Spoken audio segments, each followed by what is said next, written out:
From Los Angeles, the home of film and television, this is Film Music Live, a webcast featuring outstanding composers, orchestrators, filmmakers, and more from the world of music for film, television, and video games, talking about their work and answering your questions. Film Music Live is sponsored by the Film Music Network and Film Music Institute. And now the host of Film Music Live, Daniel Schweiger.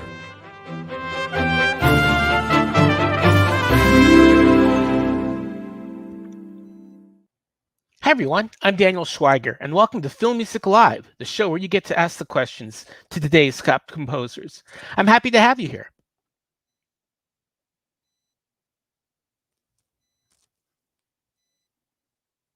Hailing from the land of fire and ice, ATLI ÖRVARSSON was seemingly fated to become a composer given musician parents. Thundering on stage as a rock musician, the multi-instrumentalist ÖRVARSSON had the urge to set sail beyond Iceland to America to blaze a composing path. Finishing his musical studies and establishing himself as a composer at the beginning of the new millennium with such cop shows as NYPD Blue, Dragnet, Law and Order Criminal Intent, and movies like The Wager, Stuart Little 3, and additional composing for Pirates of the Caribbean, At World's End, The Holiday, and The Simpsons Movie. Showing off his talent for energetic action with a bang on Babylon AD, Season of the Witch, and Hansel and Gretel Witch Hunters, ÖRVARSSON also showed an impressive voice for quieter dramas like A Single Shot and The Edge of 17 among his prolific credits that also made his mentor Mike Post proud when it came to scoring numerous episodes of FBI Most Wanted, Chicago PD, and Chicago Fire. ÖRVARSSON would have the opportunity to both score and associate produce a critically acclaimed art film set in his native Iceland with rams. But even seeing that film remade in English would pale before the worldwide acclaim heaped on Eurovision Song Contest, The Story of Fire Saga, a film that draw on ÖRVARSSON's delirious rock and roll roots for its score. But even before the world was asking for a reprise of Ya Ya Ding Dong, ÖRVARSSON had given a big, bullet-filled taste of his cinematic gift for delirious comedy with 2017's The Hitman'S Bodyguard, which riffed on spy shenanigans in pairing Ryan Reynolds' way calm human shield with Sam Jackson's mother-effing body count collector.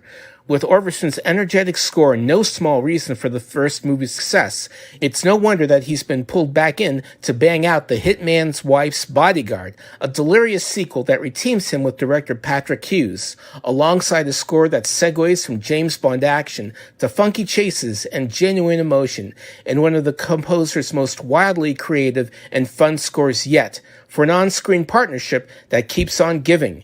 This time with a big, self-referential, retro scoring dose of killer baby fever that's a groovy musical delight. And now let's welcome a composer who keeps getting pulled in to blast him up with action comedy. Live from Iceland, it's ATLI ÖRVARSSON. Welcome to Film Music Live, ATLI. Thank you, Daniel. Good to be here.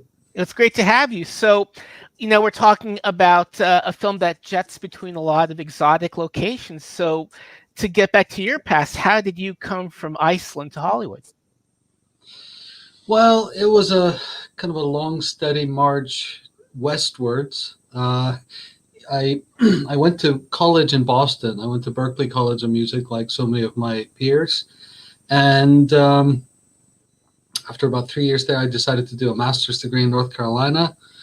And when I was just about to finish in North Carolina, I saw this flyer on the wall for a fellowship from BMI with Mike Post, and decided to send up in a composition to see if I would be lucky and get a chance to work with and learn really from Mike, and I did. So it was a classic case of go west, young man.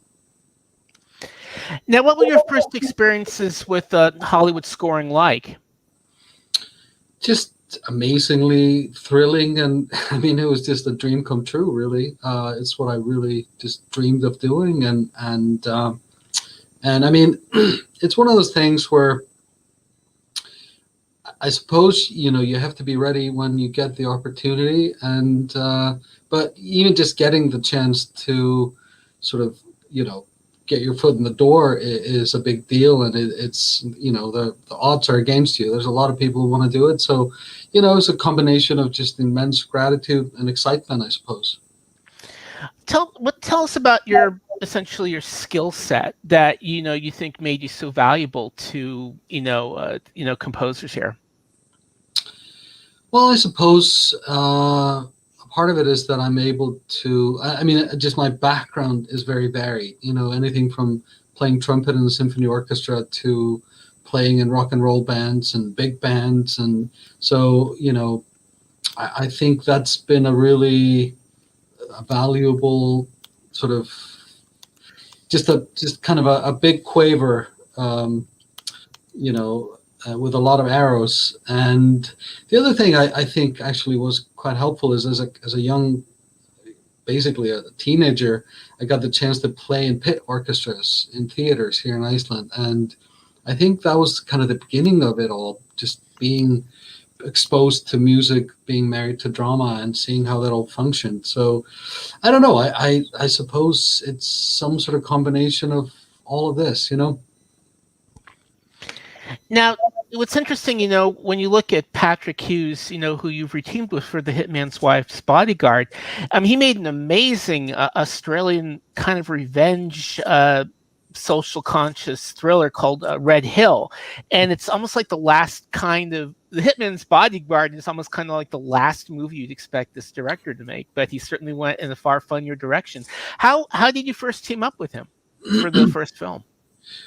Well, I'd done a movie for Millennium Films years back, and they were looking for somebody to score the original Hitman's Bodyguard, and my name basically was, my agent at the time threw my name in the hat, and it somehow came up, and I'd just done a movie in Denmark called Pound for Pound in English, and it was just one of those really kind of sort of fortunate turns in one's career where I'd just written music that really fit into what Patrick was looking for.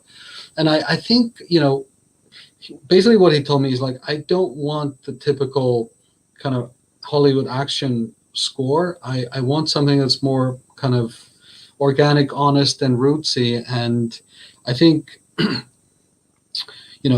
he liked my reel because it had some of that, because I'd just been doing something like that.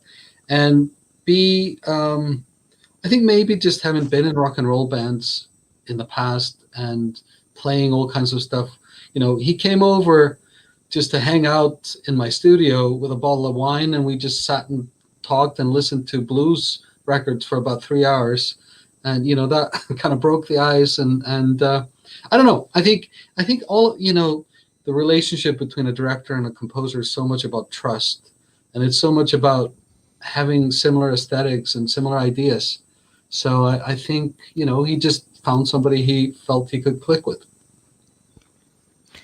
How did you see the characters? Obviously, in the first one, Ryan Reynolds didn't have any compunction about killing people. And in this one, he certainly does, at least for the first 3/4 of the film. But I mean, even setting the tone of the very first movie, how did you want to differentiate the characters? And the fact that, that before they become buddies, that Sam Jackson's character is a threat to him. Well, yeah. I mean, I think it's sort of the beginning of the first movie is kind of like this sort of just demonstration of how amazing Michael Bryce, Ryan Reynolds' character is. So I wanted to do something that was very, very slick and cool, and sort of just like his clothes and his Jag that he's driving, and everything's perfect. When he's getting dressed, his guns are lined up like, other people line up their suits or their, watches or something. So, but then on the other hand, Kincaid, who is Sam Jackson's character, is basically, he's a proper cold-blooded killer and a really sort of dangerous guy. Of course, at the end of the day, the movies kind of work because of their banter and because of their humor, really. So, I thought it would be interesting, or it would be important, actually, for me to try to depict Kincaid being a bit dangerous, at least in the beginning when we get to know him. But then, obviously, as I said, so much of it is about humor and banter and just fun that you sort of forget the idea that either one of these people will be capable of killing anyone. What's the general trick to doing an action comedy score? You want to keep things serious, but you have to be light at the same time. You just can't be too dark, and especially in a film like this, where even especially in the first one, before we even get to this, where there has to be kind of some slight level of musical believability to what's going on. Well, yeah, I mean, I actually think it's kind of just taking yourself a little bit over serious and scoring it like it's really, really serious.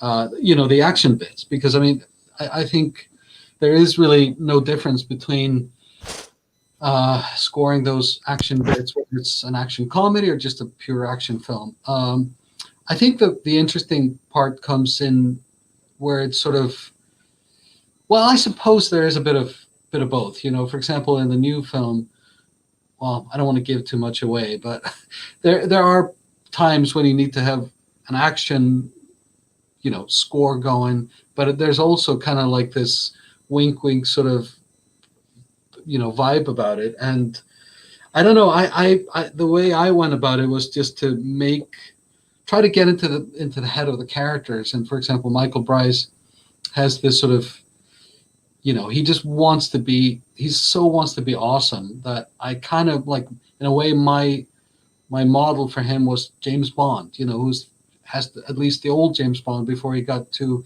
introspective, was just the most awesome guy on the planet. So, and I think that's who Michael Bryce really wants to be. So I kind of used that as a bit of a model for some of the funny stuff. And who does Kincaid want to be besides being able to have a baby in the? Let's talk about the new movie. Well, that's a very good question. Maybe we'll find out in the third movie. But how do you? Because Kincaid, especially with Sam Jackson's Gravitas, he's kind of like a street guy. Yeah. What does that mean instrumentally? Well, actually, in the first movie, I used a lot of kind of blues elements for him, and sort of like slide guitars, even harmonica, like blues harp, and and I still retained some of these elements. B3, it was kind of like, yeah, his music is the blues. And I mean, even he did a song for the first movie, Nobody Gets Out Alive, which he basically improvised on set, and we made it into a song. And there's kind of a bluesy vibe about that as well. So yeah, I mean, he's sort of like a bluesman who goes to the crossroads and obviously picks his side. Now, what is James? I know before, there's a lot of retro scoring, going on now. I mean, how do you make your retro score stand out? I mean, even before you okay, I'm going to play this guy like James Bond, do you go to a John Barry score or David and just deconstruct the scores to, okay, this is the sound of James Bond, here are the instruments that I'm going to pick? Yeah, I mean, I don't think I was that methodical about it, to be honest. I just sort of went with my instincts, and just the vibe, and again, I mean, I didn't want to sound like a Thomas Newman James Bond, because that music is so cool and it's so current, and so I wanted it to sound like sort of kind of cheesy old Bond music, and I mean, in a way, it's a fine line, because I'm using elements that I otherwise maybe wouldn't want to use, because I think they're a little bit cheesy, but in this context, I think they're funny, and that's goes back to your earlier question about how do you what's the comedy aspect of it. And I think most composers will agree that writing comedy music is possibly the hardest music to write. It's so easy to write dark music. There's so much material there, but funny music is just a limited, resource. One thing that struck me, about the film is that, for me, forgive me, as much as I love James Bond, the all-time worst Bond film, in my opinion, is Quantum of Solace. And it's so terrible because the editing is just so completely nonsensical. And in its way, The Hitman's Wife Bodyguard is edited almost exactly as nonsensically, but it works. And it's so much fun. And again, it's kind of taking something that didn't work. And then the editing in the film, which is just so in your face and nutty and crazy. Do you even care kind of about hitting stuff at a certain point when they're like 50 million cuts per minute? Or is it just, okay, I'm going to play across this action and just go for a mood or a vibe as opposed to actually trying to hit the 5,000 things that are happening on screen? Yeah, I think you're onto something there. I mean, I think it's more just chaptering, really, because there are so many things to hit. So, I mean, it's storytelling at the end of the day, like any other scoring. And, it's so over the top. I mean, I think the Variety review said it's so over the top that it's an insult to the concept of top. Uh, so, I mean, I don't think you need to tell the audience too much about what's going on. And which is kind of cool because you get to sort of play through a lot of stuff. I mean, I would say though it's more in the last sort of third of the film when there's these big sort of set pieces and action pieces. It is you have to hit more things than, let's say, a helicopter chase.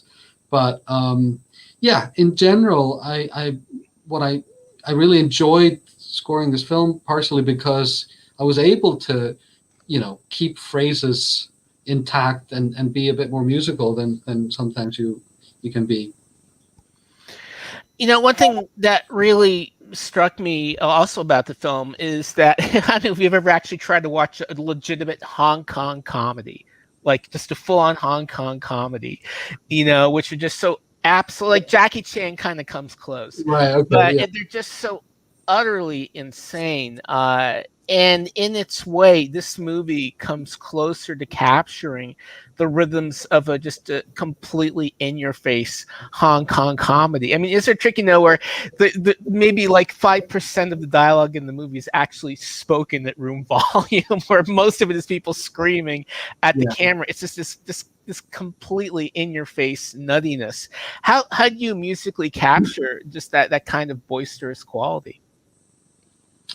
I have no idea, Daniel. I just did what I did. I mean, I don't know. I think you'd have to meet Patrick. I mean, he's just a riot. This guy. He's so much fun, and his humor is so irreverent, and I mean, he is just so enjoying taking the piss out of the genre, out of the characters, out of just all of it. And I think so. The volume, the sort of the overall volume, not just the dialogue, but the explosions, the music, everything is just so, like the Variety review said, it's so over the top that, and I mean, I think, you just have to do the same with the music. You just gotta be kind of ridiculous at times, and it's like, yeah, I mean, it's just, you just have to not take yourself too seriously and just go along with Patrick's sort of ideology about the film. Now we have a question from John Bergen. Everyone, please send in your questions. Now, even though you are using traditional instruments, do you ever experiment with unusual ways of performing or recording them? Yeah, I do a lot of that. I mean, I think we're all struggling, all composers, we keep sort of wanting to come up with new sounds and not getting bored and bogged down with what we have in front of us. So, I mean, for example, in this film, there's quite a bit of violin sort of recorded with contact mics, and it almost sounds like an electric violin, but it's not. And, I could name several other examples. And, there's times when for the orchestra, I used sort of a Toscanini method, and there's this cue where they're playing colegnos, and what I decided to do was sort of it's just like quarter note colegnos, and I decided to put them beats 1 and 3 in violin 1 and beats 2 and 4 in violin 2, so that they just go boom, boom, go back between the speakers. Just little things like that almost, I mean, it's kind of so nerdy to even talk about these things, but at least it keeps us, entertained while we're doing it. But yeah, I mean, I think honestly, the answer is that the goal is always to find new ways to do things and keep your sound fresh. Now, what's particularly fun about the film is that the villain's master scheme is motivated by the EU. I think that it might be your first EU supervillain. Yeah. And Antonio Banderas is a lot of fun playing a very Greek villain. How and again, that's what's so much fun period about the film is how it keeps jetting between different locations. How much of the okay, like we're in Tuscany or we're over here, okay, let's bring out the kind of ethnic quality of the music. How much of that did you want to get going on? Quite a bit.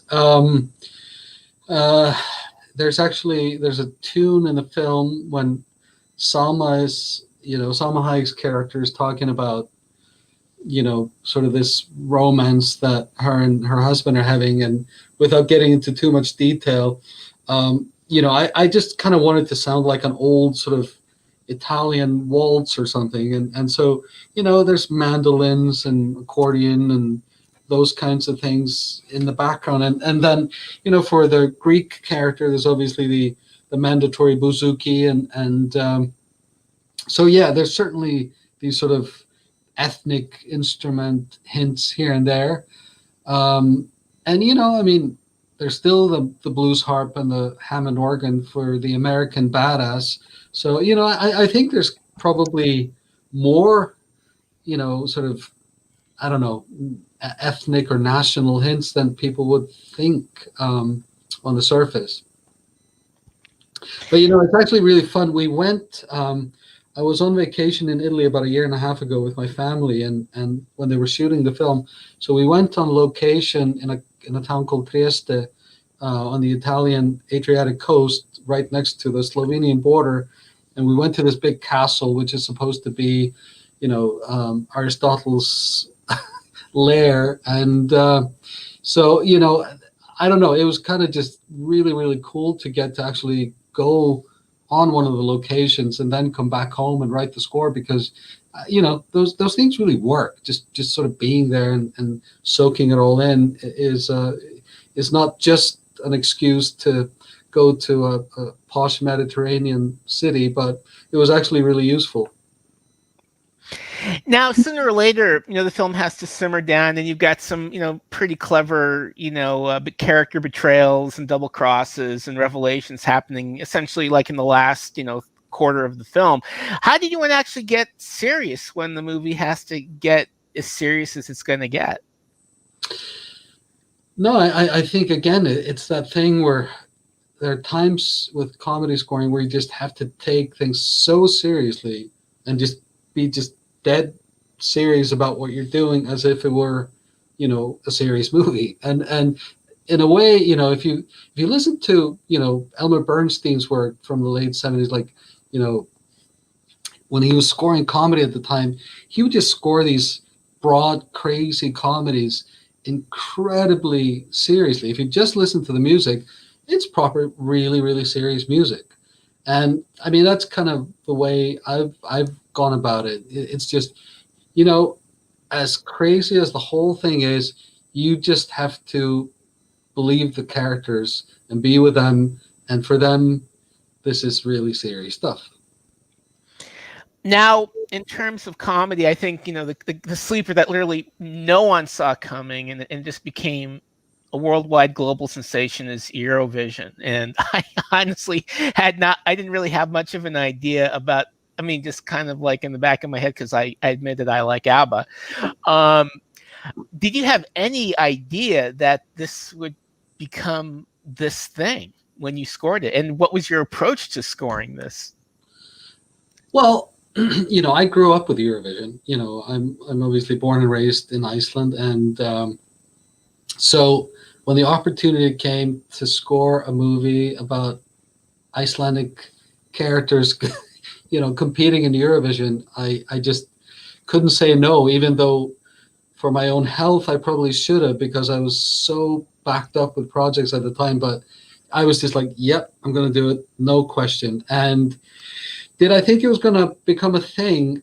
I was convinced it would become a thing in Europe. But I didn't think, because the truth of the matter is that most Americans, at least before this film, had no idea what Eurovision is.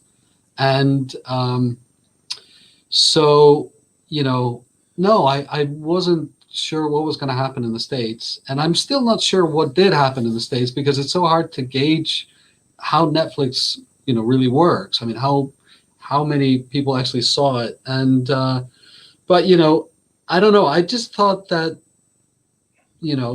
I thought David Dobkin, the director, just made a really, really good movie. I thought the script is really, and that Will Ferrell wrote the script, with the co-writer, but I think they just came up with a clever script. And especially for me, like my half brother has competed in Eurovision on behalf of Iceland. So it's like, and I played in the Eurovision band, when I was like 20 or something like that on national television. So it's like, Eurovision in a funny way is kind of in my blood. So I don't know. It was just one of those things where just having the opportunity to do this was amazing for me. And, the approach to the scoring was largely built or based on, David, the director. He was drawn to the score that I did for The Edge of 17. So, I mean, I almost kind of already knew what the direction was going to be. But the way it happened is that I was in LA, was working on Defending Jacob and my other shows, and it was just so busy. And then I get this phone call and I go watch the movie. And I thought to myself, I got to do this film. And then I took an Uber back to my studio in Santa Monica. And on the way, I wrote the tune in my head. And I sat down at the piano when I got to the studio, and it just came out. And I thought to myself, okay, I have no choice. I have to do this. So you were not the person behind Ya Ya Ding Dong? Unfortunately not. I wish I was. No, when I came aboard, the songs were all written and had been recorded and all of that. So, yeah, that was all said and done.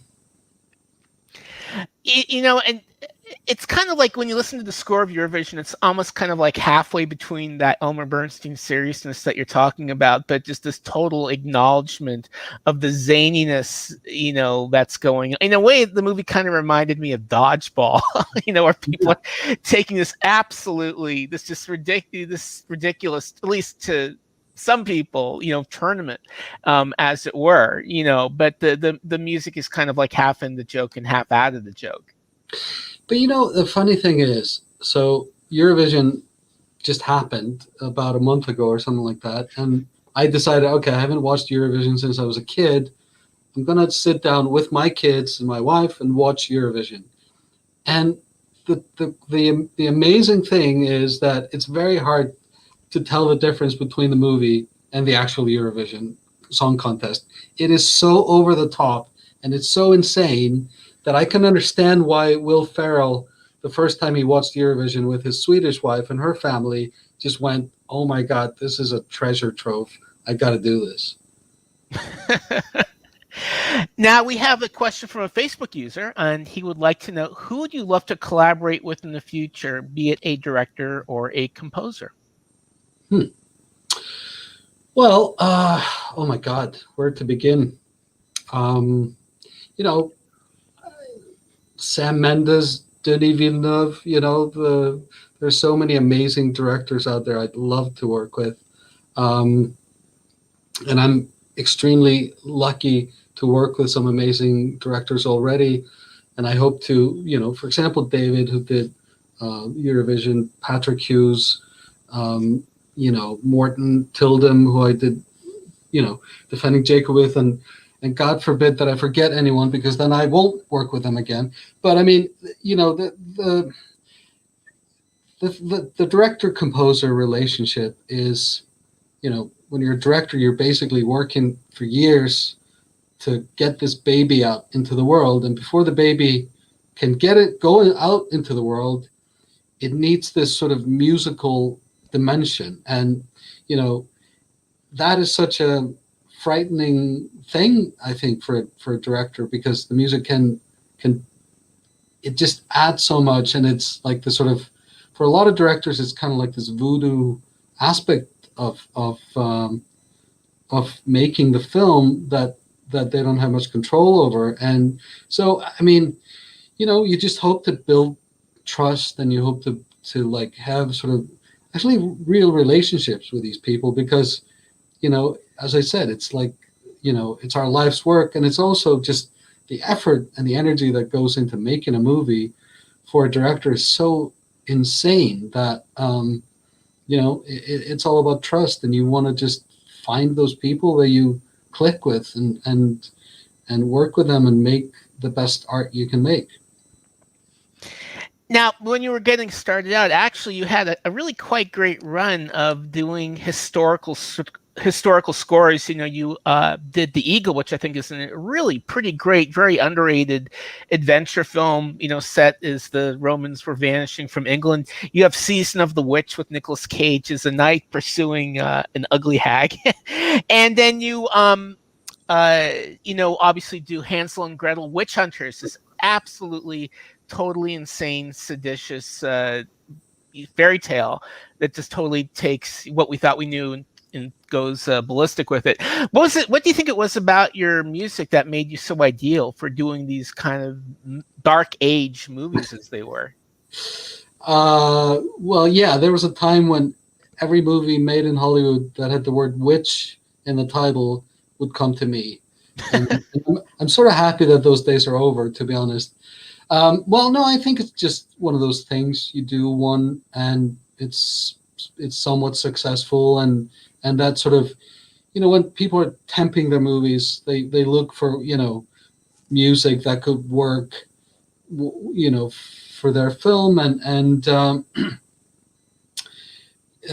yeah, I mean, I think it's you know, it's not exactly typecasting, but it's kind of a similar thing that happens. It's just like, you know, when you're temping a movie about witches, you might want to listen to another score that was made for witches. And I mean, the Eagle, you know, was obviously completely different, and much more kind of much more of a serious film than the other two. And you know, I think that was just kind of, some of it was coincidence, and some of it is just, once you start writing music that is of an era, or is of a vibe, that you'd sort of, you're automatically put yourself into the, you know, you've increased your chances of doing another one. You know what's interesting about, you know, going back to The Eagle, which is my favorite of all the three films. You know, when Alex North did Spartacus, you know, he said, you know, there was really kind of no record of Roman music, so he had to kind of invent in his head what that might sound like, but using the idiom of, you know, a Hollywood score, you know, back at that time. But what really hit me about The Eagle is that the music really seemed real, that this is exactly the kind of stuff that you would be hearing, you know, back in the collapse of the Roman Empire. What was it like to kind of dig back into that musical history and to research this kind of indigenous sound for that score? Well, that's a great compliment, because I mean, that was the job, you know. Kevin MacDonald, who directed The Eagle, was another brilliant director I'd love to work with again. He comes from documentaries, and in a funny way, having worked with him on The Eagle, I feel like he's always making a documentary, even when he's doing a, you know, a scripted drama or whatever. You know, he it's just this, he's just seeking out truth and honesty and things being genuine. And so when we started doing the Eagle, he said to me pretty much exactly what you're saying. He's like, I just want the music to sound like it's being performed by these characters on screen, you know, and of course, so I said to him, well, Kevin, we obviously don't know what music sounded like back then. He's like, I am aware of that. Of course we don't, but can we at least try to go to the roots? So, you know, I went on this great fishing trip. I went to Scotland and I met up with these guys, John Purser and his fellow sort of ancient Scottish music aficionados who had sort of devoted their life to trying to figure out what ancient Scottish music might have sounded like. And it was really fascinating because we basically, I didn't know these guys. I just said, you know, I'm looking for sounds and I'm looking for ideas. And so we rented out a church in Edinburgh and brought some mics and recording equipment. And these guys came, you know, with like anything from Bronze Age horns to hollow stones to little sort of bronze shakers and things that some of it, actually a lot of it had been sort of excavated, and there were actually real ancient instruments. And then, but they even said, listen, we have no idea what music might have sounded like back then, but we found some of the instruments, so we're just kind of riffing with them and trying to do what we think might possibly have been the music of the time.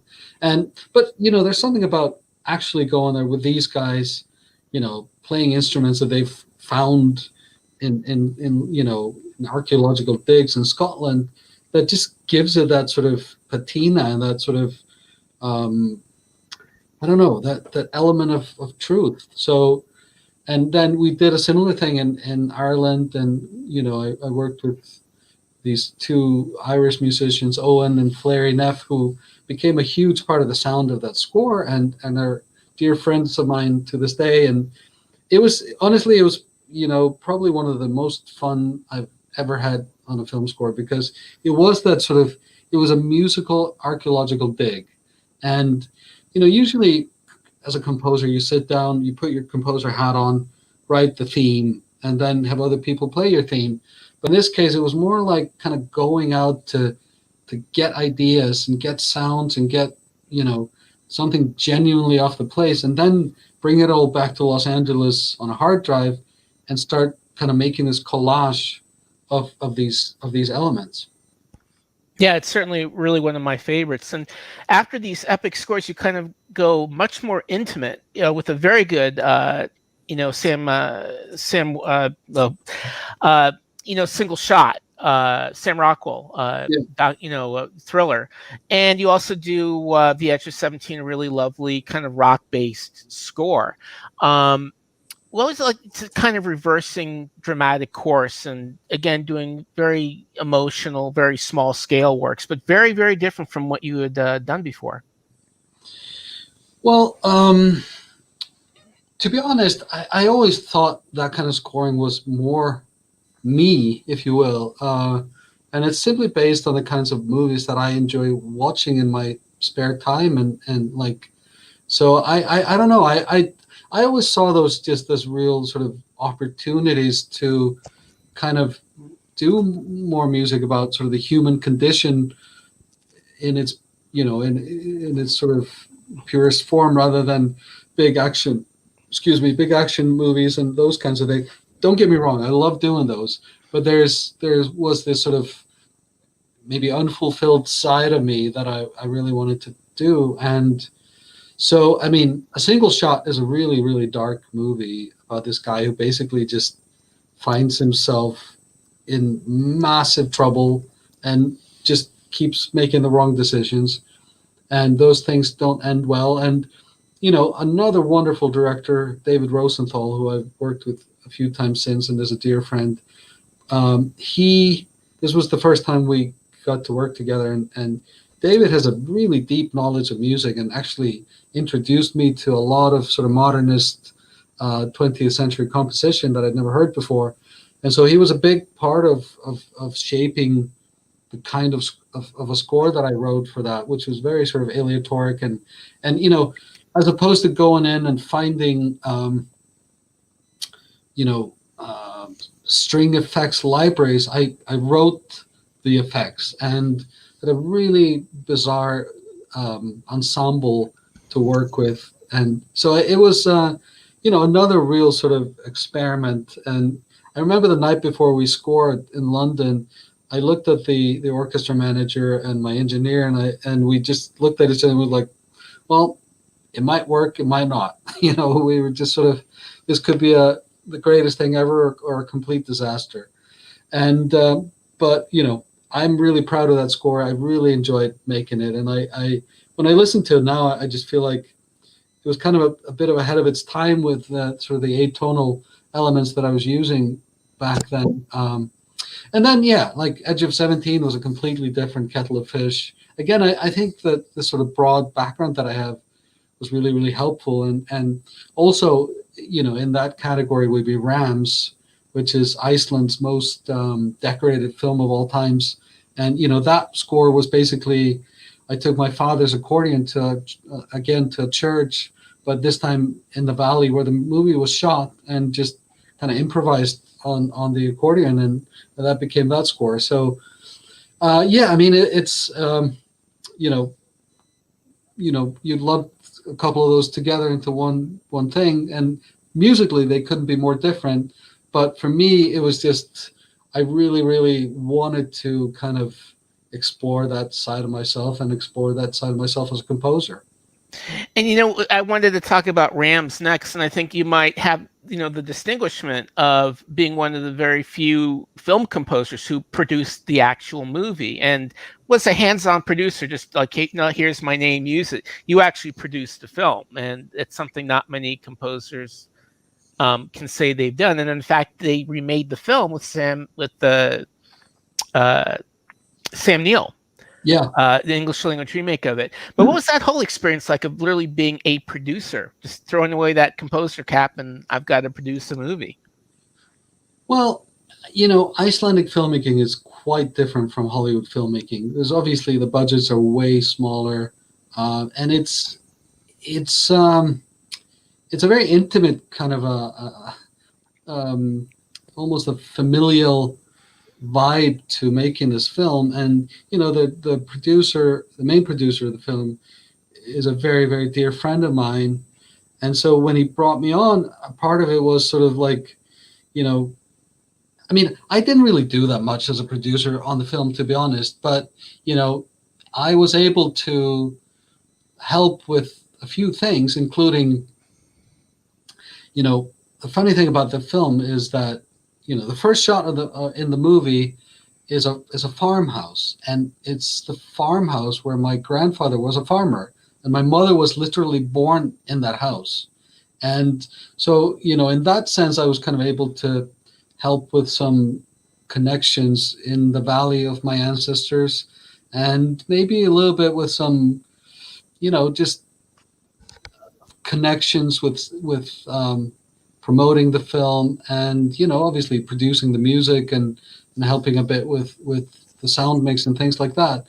But I can't take too much credit. But I mean, it was really fun to be a bit on the other side of, or sort of on both sides in that case. And I think it's actually kind of really, really healthy, because you start understanding the dilemma that the producers and the filmmakers have, and not just sort of, you know, have your kind of blindfold on and just sit in your own little box and make that work. So I can imagine, like, when Benefit was not, you know, going, like, doing a major Hollywood film where you expect to get a lot of the notes about your score, and in this, I can imagine that when it came time to play back your score, it may have gone a little bit better. Well, you'd be surprised. The Grimur, the director, he was pretty picky about, you know, he had a lot of notes about the music, and you know, it's very funny. I really had to fight to get this movie, you know, and it's sort of like, you know, big, you know, or sort of local boy who made made it in Hollywood comes back and wants to make a movie, and the director's like, I don't think you're the right person to do this. And I was like, to be honest, I can totally see that you would think that, because he's like, well, I went on YouTube and I listened to your music, and none of it is anything that I think could work for my movie.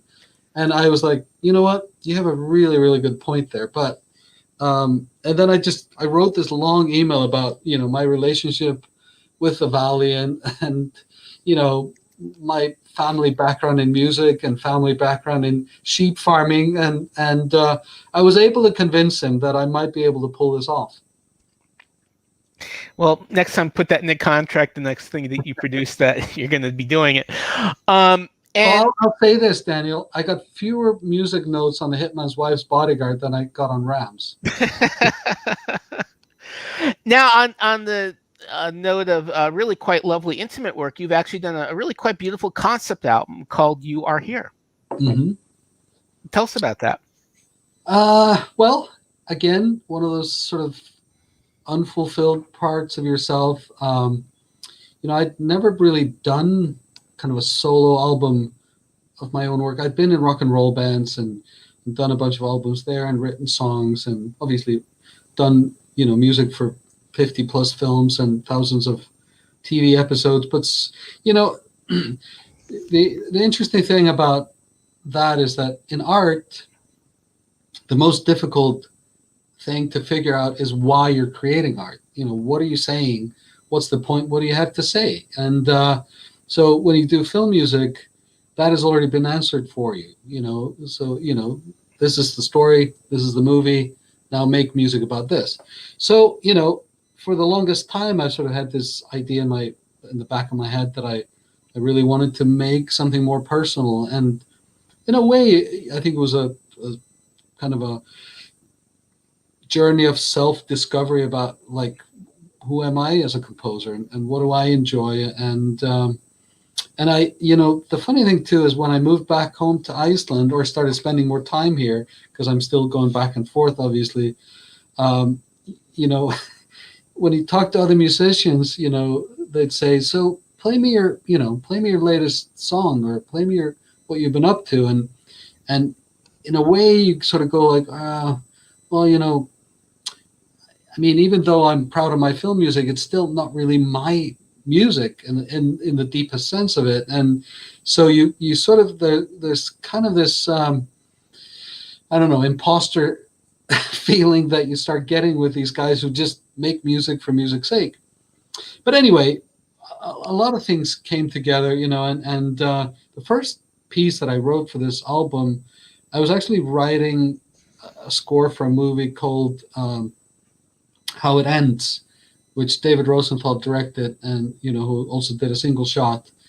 When I heard the news that my amazing, brilliant fellow Icelandic composer Jóhann Jóhannsson had passed away, and I was just so distraught by the news, and I was just sitting here in the studio at this piano behind me, and just supposed to be writing music for the movie, but I just couldn't do it. Nothing came, and all of a sudden I started writing something, and I realized, yeah, this is not for How It Ends.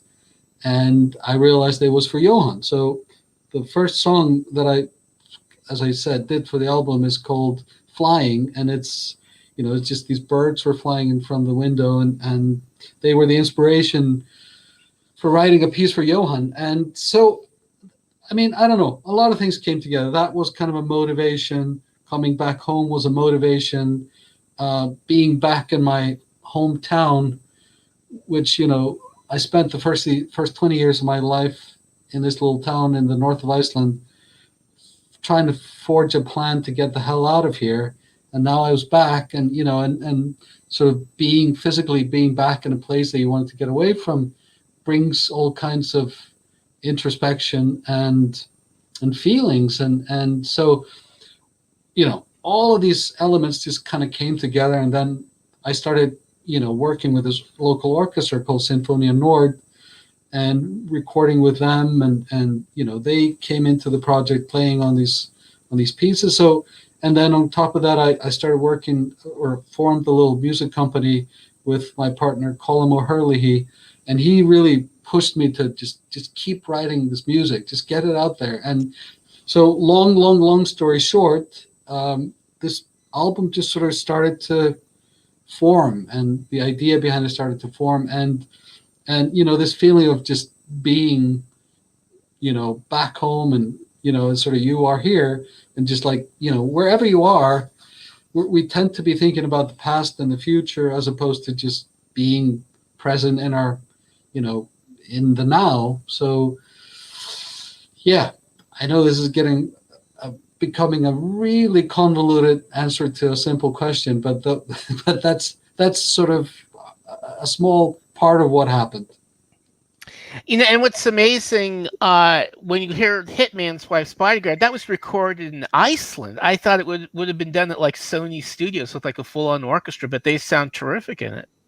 Yeah, no, absolutely. I've been recording here for a few years now. The first film I did was The Perfect Guy, which was an action comedy. I did not a comedy, sort of an action thriller I did for Sony a few years back. And I just decided, there's this orchestra, there's a concert hall, it sounds great, I'm just going to try it.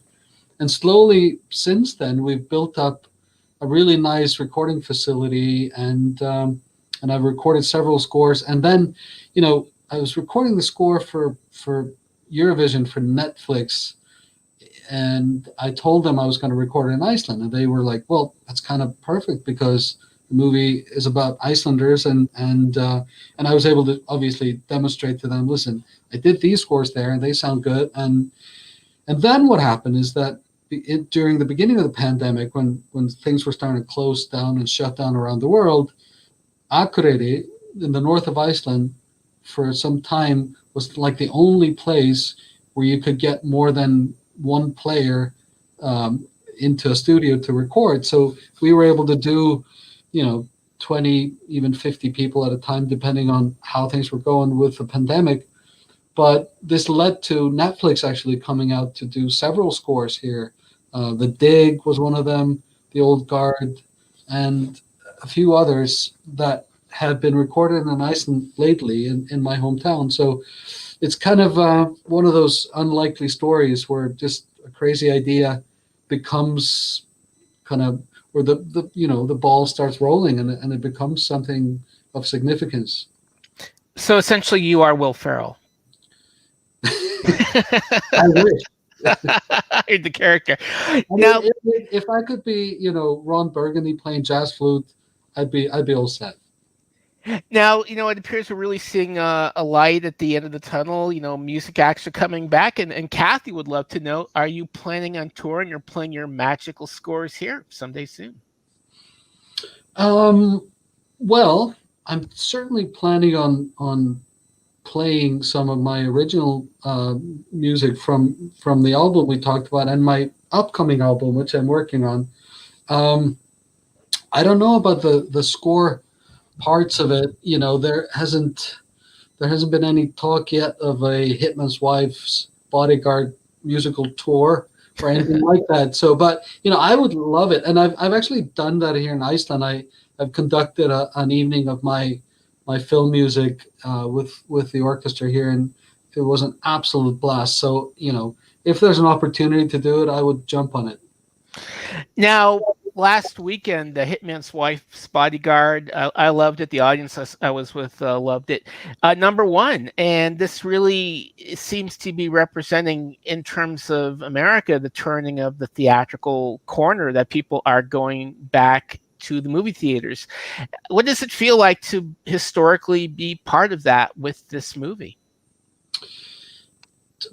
I think it's terrific, and I'm honestly really just proud of the fact that Lionsgate and Millennium decided to commit to a theatrical release as opposed to sort of either streaming or half and half, and I'm proud of them, and I'm proud to be a part of it. And I mean, you keep reading, some historians think that we're going to have another roaring 20s 100 years later because people are so starved for being among other human beings, and I really hope that's the case. I mean, I don't know about you, but I'm over being, being locked up in my studio and not being able to travel and all these things and going to see a movie. Although, to be honest, we've been able to do these things in Iceland because we've had a better handle on the pandemic than most countries. But nevertheless, I really do hope it is the beginning of turning that page. Now, I guess, before we, wrap up the show, do you think this, that we can hopefully look back at all of this? Do you think that maybe, well, this has just been pretty terrible for humanity. Do you think what this has done is maybe it made you grow as an artist, or made art grow in general, having these constrictions being put upon it and being forced to invent, do concept pieces to stretch the person's artistry? Well, I mean, historically, times like this really do spawn great art. Every time there's difficulty, but be it war, pandemic, whatever it is.